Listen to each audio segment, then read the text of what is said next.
Did you know that Lewis Hamilton was eliminated in the first round of qualifying due to pure pace, for the first time in his entire career? How could one of the best drivers of all time finish last, in his Ferrari, in the middle of the 2025 season? What happened in Las Vegas was more than a poor performance. It was a historic collapse that changes everything. Stay, because we are going to unravel the most shocking disaster of the 7-time world champion. Lewis Hamilton arrived in Las Vegas with renewed expectations. He wasn't just another driver on the grid. He was a 7-time world champion, a living racing legend who had just embarked on one of the most radical decisions of his career, signing for Ferrari. The Las Vegas GP was not just a new race. It was a promise. A point where Hamilton and Ferrari could finally connect on a level that many anticipated as historic. And yet, what happened was exactly the opposite. Not only did it not shine, he hit rock bottom. Literally, Hamilton finished last, eliminated in Q1, for pure performance. Not because of sanctions, not because of breakdowns, not because of an untimely red flag. It was the rhythm, the car, him.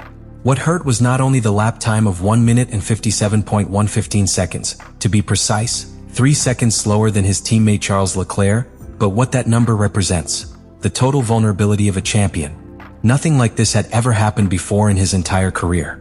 This was not a simple mistake.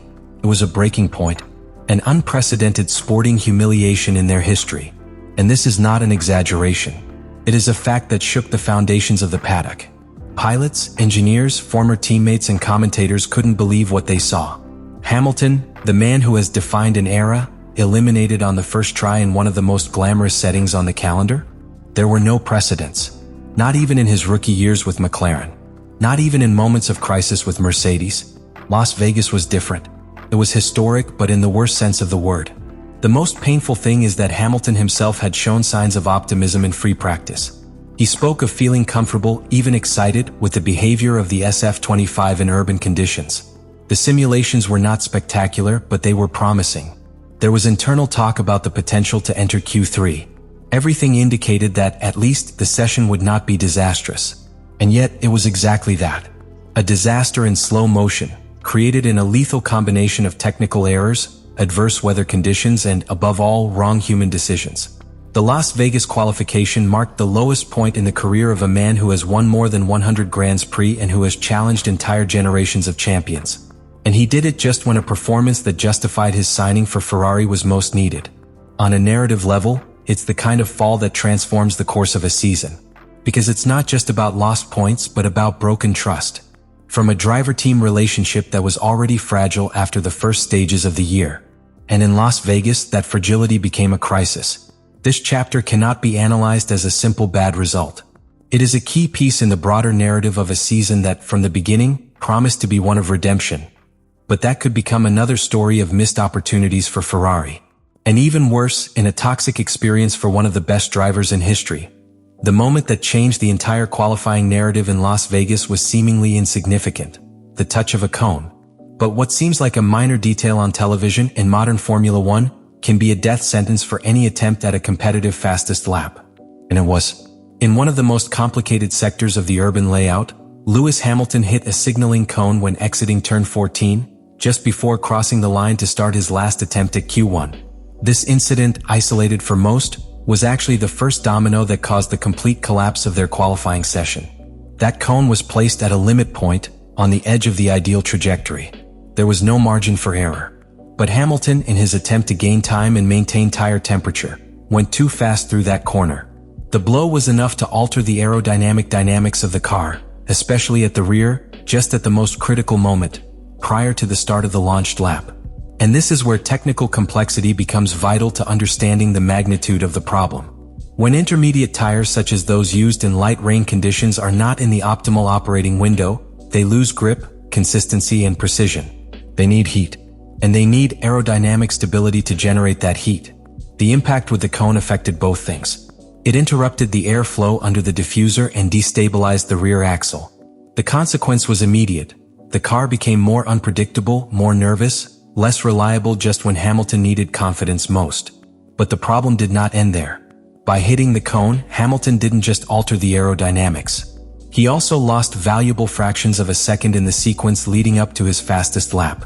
Those seconds may seem insignificant from the outside, But in a qualifying schedule where every thousandth counts and the stopwatch rules, that small delay was enough to disorganize the entry sequence to his last attempt. In practice, he did not manage to cross the finish line with the ideal condition of tires. He started the lap without the correct thermal preparation, without grip and with an unbalanced car. A turn that, from the first meter, was already doomed to failure. This was not simply a piloting error.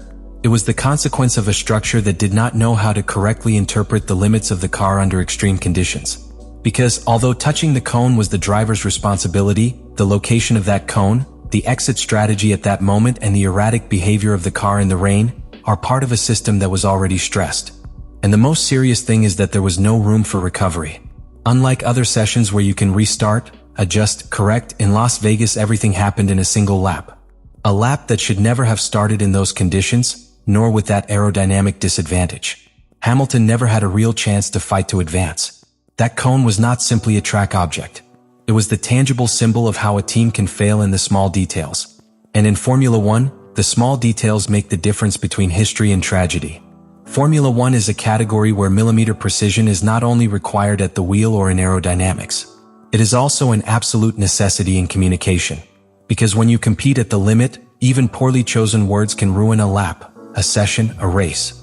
In Las Vegas, that's exactly what happened. And the setting couldn't have been more dramatic. And it is not a light criticism. Ted Kravitz, one of the most experienced journalists in the paddock, put it bluntly, Hamilton is alone out there. His engineer is not giving him what he needs. In a category where communication defines victories, this internal disconnection has a very high cost. In retrospect, the communications tragedy of Las Vegas becomes a perfect metaphor for Hamilton's dilemma at Ferrari. He has the talent, the experience, and the hunger to continue winning. But he lacks the technical and emotional support network that accompanied him for years. And when that fails, not even the best pilot in the world can overcome silence, doubt, and confusion at the worst possible moment. After the chaos of failed communication and the cone hit, a key question remained to be answered. Why did the Ferrari SF25 simply not respond? What explains why a car that showed promising speed in dry conditions was absolutely useless in the rain? The answer, although technical, is simple and devastating. Ferrari has a structural problem with activating intermediate tires in cold or mixed conditions. And that problem was mercilessly exposed in Las Vegas. In post-qualifying interviews, Hamilton was direct. He didn't talk about bad luck, traffic on the track, or team decisions. He said what no driver wants to admit, I couldn't get the tires to work. That phrase, although brief, says it all. This is not human error, but rather a fundamental inability of the car to operate correctly under certain conditions. And in Formula One, that is equivalent to a death sentence in the rain. To understand this phenomenon, you have to understand how intermediate tires work in F1. Unlike slicks, which operate at high temperatures and dry, intermediates are designed to evacuate water and operate in a very narrow thermal range, approximately between 60 and 90 degrees Celsius. If they do not reach that window, the compound does not generate grip, it does not activate, and the car begins to slide on the track as if it were on ice. The problem with SF25 is that it fails to heat the tires effectively. This can be due to several interconnected factors. Insufficient rear downforce, weight distribution that does not transfer energy correctly, or even a suspension that fails to put the rubber on the ground with the force and consistency necessary to generate friction. The result: a complete loss of traction, difficulty braking late, and above all, the inability to take corners with confidence. And the most alarming thing is that this is not a new defect. Already in 2024, Ferrari had shown signs of this weakness, particularly on weekends with changing conditions such as Spa or Silverstone. But in 2025, the problem has escalated. The aerodynamic solutions introduced to increase top speed have compromised other critical areas such as the thermal efficiency of the car. The car can be fast in the dry, but in the wet, it just falls apart. Furthermore, Ferrari's inability to activate the tires not only affects the lap pace, it also prevents pilots from building confidence. In Formula One, when the car does not respond as it should, the driver goes into conservative mode. And when that happens, there is no room for attack. He becomes a passenger. And that was exactly what we saw in Hamilton throughout Q1. Even Leclerc, who managed to advance to the round, mentioned feeling the car unstable and unpredictable. But the difference is that Leclerc knows the vagaries of the SF25 better than anyone. He has been dealing with his limitations for years. Hamilton, on the other hand, is on an adaptation curve. And in extreme conditions like those in Las Vegas, This lack of familiarity becomes an insurmountable disadvantage. What happened in this qualifying is a clear sign. If Ferrari doesn't urgently fix this problem, it doesn't matter how good its dry speed is. Because in a calendar with multiple urban circuits, frequent mixed conditions and high strategic demands, this vulnerability with the tires is more than a defect. Let me know in the comments what you think about all this.